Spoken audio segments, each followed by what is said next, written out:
नमस्कार। ज्ञान वैविध्य शिक्षा चैनल में आप सभी का स्वागत है। आज हम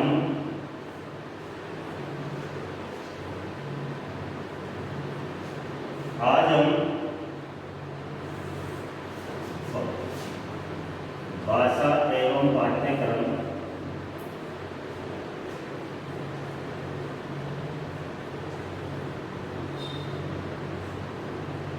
इस पाठ्य पुस्तक का पहला यूनिट पढ़ रहे थे हम।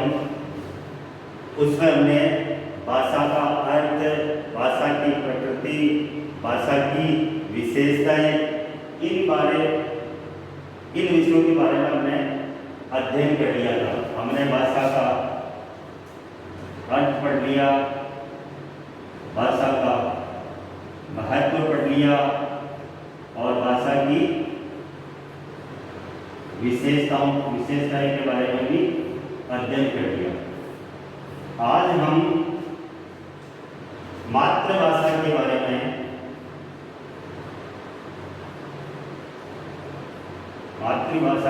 में अध्ययन करेंगे और इसके महत्व को भी जानेंगे कि मातृभाषा का महत्व क्यों होता है। तो मातृभाषा का सामान्य अर्थ होता है माँ के द्वारा बोली जाने वाली भाषा। अपने यहाँ भाषा एवं पाठ्यक्रम के अंदर मातृभाषा का मतलब होता है कि माँ के द्वारा बोली जाने वाली भाषा। कोई भी बालक होता है वो कौन सी भाषा सीखता है? माँ के द्वारा बोली गई। संतान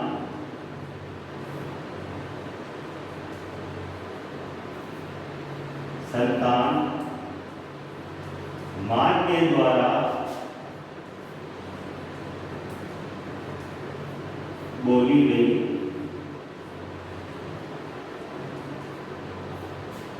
भाषा को सीखता है। कोई भी बच्चा उसी भाषा को बोलेगा जिस भाषा को उसकी माता के द्वारा बोली जाती है। संतान की जो माता होगी वो कितनी भी प्रकार की भाषाएं बोल ले, लेकिन उन भाषाओं में से वो संतान जो भाषा बोलेगी वो भाषा ही इस बालक की मातृभाषा कहलाएगी। इसे हम क्षेत्रीय भाषा भी कहते हैं।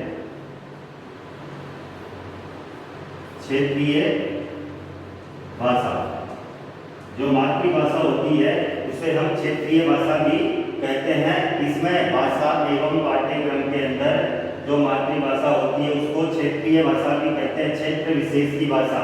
और जो माँ के द्वारा बोली जाती है संतान उसी प्रकार की भाषा बोलता है, मतलब अनुकरण करके। जो परिवार के अंदर जो भी अगर दादा हो, चाहे दादी हो, चाचा हो, चाची हो, बड़े भाई या बहन हो, जो भी वो भाषा बोलेंगे उनका अनुकरण कौन करेगा? बालक अनुकरण करेगा। मतलब जैसे वो बोलेंगे उन्हीं के आधार पर वो उनका अनुकरण करके बोलेगा।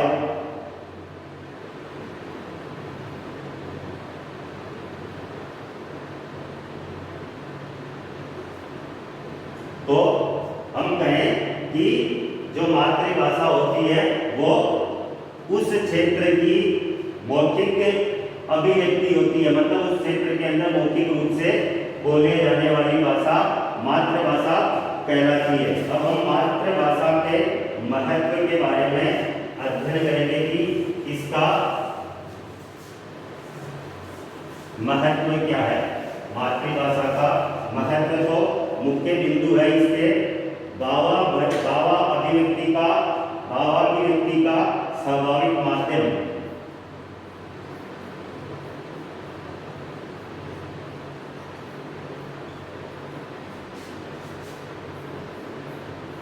भावाभिव्यक्ति का स्वाभाविक माध्यम होती है। कौन? मातृभाषा।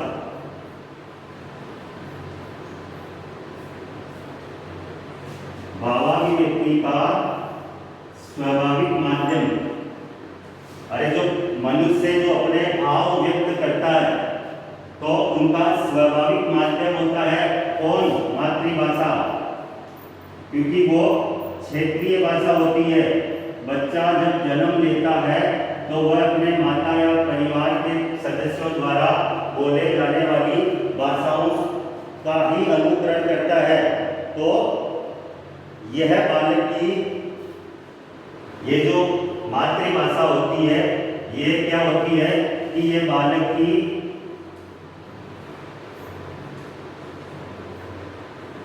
लोरी, किलकारी, इन सभी में बालक अनुकरण के माध्यम से सीखता है। अरे जब बच्चा जन्म लेता है तो वो मातृभाषा के माध्यम से ही बोलना सीखता है। मतलब अपने माँ या पिता की भाषा भी बालक सीखता है। तो वो जो बचपन से उसका जो लालन पालन होता है या बच्चा जो लोरी गाई जाती है या बच्चों की जो किलकारियाँ होती है वो सभी मातृभाषा के अंदर ही होती है। और मनुष्य या इस भाषा एवं पाठ्यक्रम के अंदर जो मनुष्य है अपने विचारों का आदान प्रदान किसके माध्यम से करता है? मातृभाषा के माध्यम से ही करता है। मतलब अपने भावों का किसी दूसरे व्यक्ति को समझाना या उनकी बातों को समझना वो मातृभाषा के द्वारा ही होता है। और आगे बताया कि ये जो मातृभाषा है ये मानसिक विकास के अंदर भी सहायक होती है। मानसिक विकास में सहायक होती है मातृभाषा।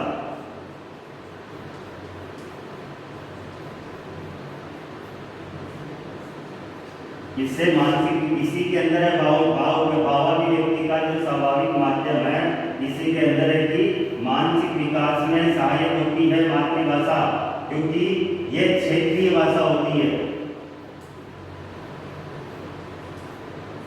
तो इस क्षेत्रीय भाषा के अंदर मनुष्य शब्दों को समझने या बोलने में आसानी होती है। इसलिए मानसिक विकास में भी क्षेत्रीय भाषा सहायक होती है। इसको सरलता से सीखा जा सकता है। सरलता से सीखा या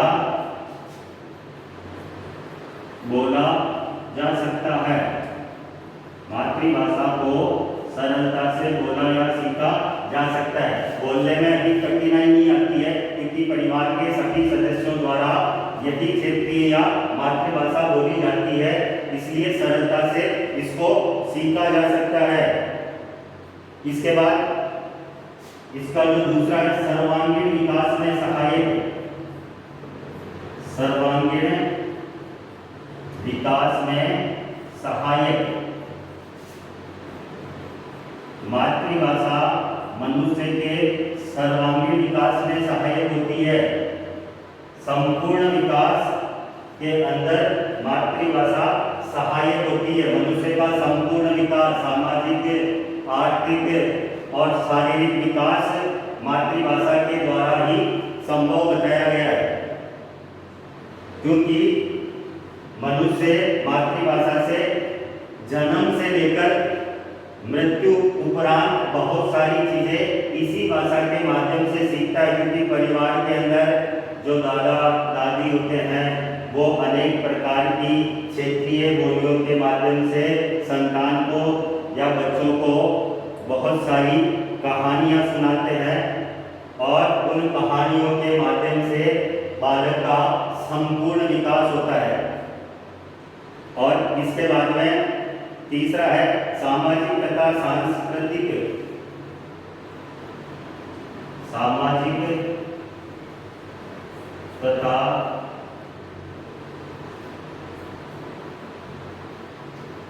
सांस्कृतिक अस्मिता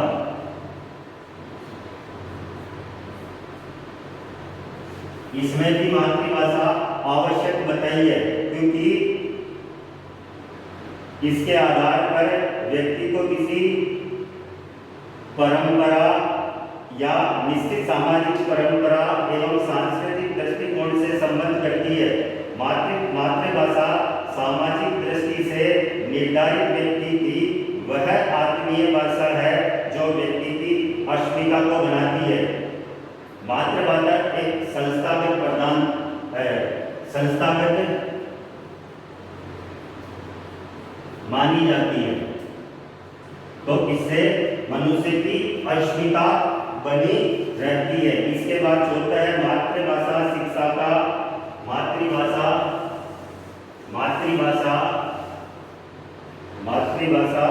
शिक्षा का प्रभावी माध्यम। मातृभाषा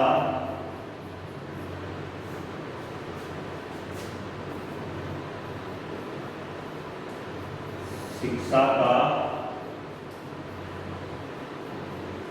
प्रभावी एवं सशक्त माध्यम।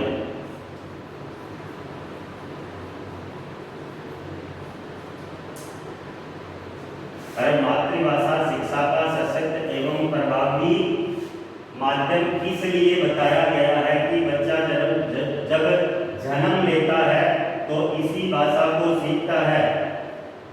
मनुष्य ये बालक जब जन्म लेता है तो अपने माता के मुख से सबसे पहले इसी भाषा को सुनता है और उसी का अनुकरण करके वो भी अपनी माँ के द्वारा बोले जाने वाली भाषा को ही सीखता है। अगर मातृभाषा बच्चा पढ़ेगा, अगर मातृभाषा में बच्चा शिक्षा ग्रहण करेगा तो वो उसका सशक्त माध्यम होगा शिक्षा को ग्रहण करने का, क्योंकि इसी भाषा के अंदर उसको अध्ययन करने में कठिनाई नहीं होगी। वो आसानी से इस भाषा को लिख सकता है, बोल भी सकता है और समझ भी सकता है। तो ये शिक्षा का समझ सकता है। तो यह भाषा पाठ्यक्रम के अंदर मातृभाषा को शिक्षा का प्रभावी एवं सशक्त माध्यम बताया गया है। इसमें इस भाषा में अगर बालक को शिक्षा दी जाएगी तो उसके लिए सरल होगी, सहज होगी और वो इस भाषा में आगे बढ़ सकता है। अगर इस मातृभाषा के अलावा बालक को अन्य भाषा में शिक्षा दी जाएगी तो उस बालक को वह भाषा समझने में, बोलने में, लिखने में दिक्कत करेगी। इसलिए मातृभाषा को शिक्षा का प्रभावी एवं सशक्त माध्यम बताया गया है, क्योंकि बच्चा इसको आसानी से, सुगमता से, सरलता से बोल भी सकता है और समझ भी सकता है, क्योंकि यह बालक के जन्म से संपर्क में आ जाती है यह भाषा। इसके बाद में इसका जो 5वां बिंदु है राष्ट्रीय गौरव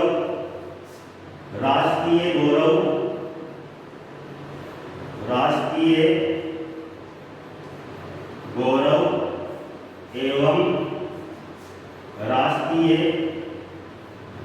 एकता का आधार।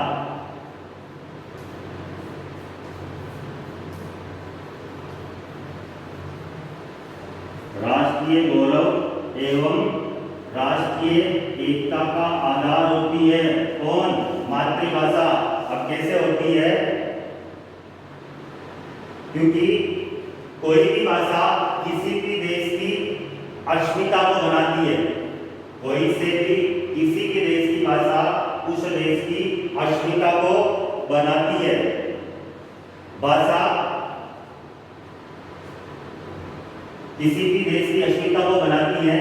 भाषा किसी भी देश को एकता के सूत्र में बांधती है, संपूर्ण देश को एक रखती है। तो इस एकता के सूत्र को या किसी भी देश को संगठित रखने के लिए मातृभाषा उस राष्ट्र का गौरव का आधार होती है, क्योंकि हम किसी भी देश को एकता के सूत्र में तब ही बांध सकते हैं जब उस देश की कोई भाषा होगी, सभी व्यक्तियों के द्वारा उसी भाषा को बोला जाएगा। अगर किसी देश की भाषाएं अलग अलग कर दी जाएगी तो वो देश एकता के सूत्र में नहीं बांधा जाएगा। जैसे हमारे भारत देश की जो भाषा है, संपूर्ण भारत देश की एक ही भाषा है, हिंदी भाषा। क्षेत्रीय भाषाएं अलग अलग हो सकती है, लेकिन संपूर्ण देश की एक ही भाषा है, हिंदी। तो किसी भी भाषा के द्वारा किसी भी देश को एकता के सूत्र में बांधा जा सकता है, या भाषा उस देश का गौरव होती है, भाषा उस देश की अस्मिता होती है। भाषा के अभाव में हम किसी भी देश को एकता के सूत्र में नहीं बांध सकते। तो हम कह सकते हैं कि भाषा द्वारा राष्ट्रीय एकता और गौरव को बांध सकते हैं, अन्य किसी भी आधार के ऊपर देश को एकता के सूत्र में नहीं बांध सकते। और यहाँ पर किसी भी देश को एकता के सूत्र में बांधने के लिए किस भाषा को महत्वपूर्ण बताया है? मातृभाषा को। तो मातृभाषा के महत्व को समझने के लिए ये बुक के 5 बिंदु दिए गए। तो भावाभिव्यक्ति का प्रमुख माध्यम होती है कौन? मातृभाषा। दूसरा, सर्वांगीण विकास में सहायक होती है, मानव का संपूर्ण विकास, आर्थिक हो, सांस्कृतिक हो, चाहे सामाजिक हो, वो मातृभाषा से ही संभव है। इसके बाद तीसरा जो महत्व था, सामाजिक तथा सांस्कृतिक अस्मिता, इसको बचाने के लिए भी मातृभाषा का महत्वपूर्ण योगदान है। इसके बाद मातृभाषा द्वारा शिक्षा का प्रभावी एवं सशक्त माध्यम, कि किसी भी भाषा को हम पढ़ेंगे अगर मातृभाषा के अलावा, तो उसको पढ़ने में, समझने में समस्याएं आएंगी। लेकिन बालक क्या है कि जन्म से ही माँ के द्वारा बोली गई मातृभाषा को आसानी से समझ सकता है, लिख सकता है। तो अगर किसी भाषा पाठ्यक्रम पुस्तक के अनुसार मातृभाषा को शिक्षा का प्रभावी माध्यम बनाया जाए तो बच्चे को समझने में आसानी होगी। इसके बाद राष्ट्रीय गौरव बताया है मातृभाषा को, और मातृभाषा के द्वारा राष्ट्रीय एकता का भी यहाँ पर उल्लेख किया है कि मातृभाषा के द्वारा संपूर्ण राष्ट्र एकजुट रह सकता है। तो ये था मातृभाषा का महत्व। आगे हम इसी के आगे वाले मातृभाषा के आने वाले जो बिंदु है उनका अध्ययन करेंगे। नमस्कार।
की खोज की गई।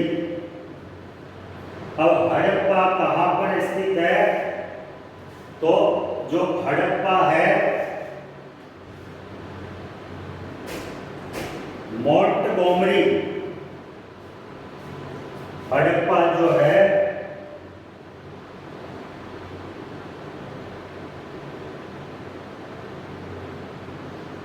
हड़प्पा जो है मोंटगोमरी, ये जिला है कहाँ का?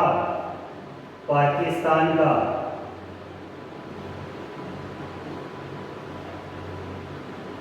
पाकिस्तान का मोंटगोमरी जिला है। कहाँ पर?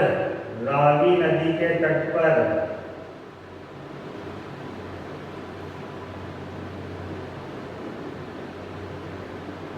रावी नदी के तट पर पाकिस्तान का मोंटगोमरी जिले में सर्वप्रथम हड़प्पा सभ्यता की खोज की गई।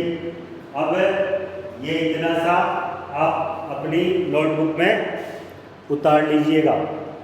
इसके बाद हड़प्पा के नामकरण के विषय की जो जानकारी है हम आगे की क्लास में पढ़ेंगे। तब तक सभी को नमस्कार।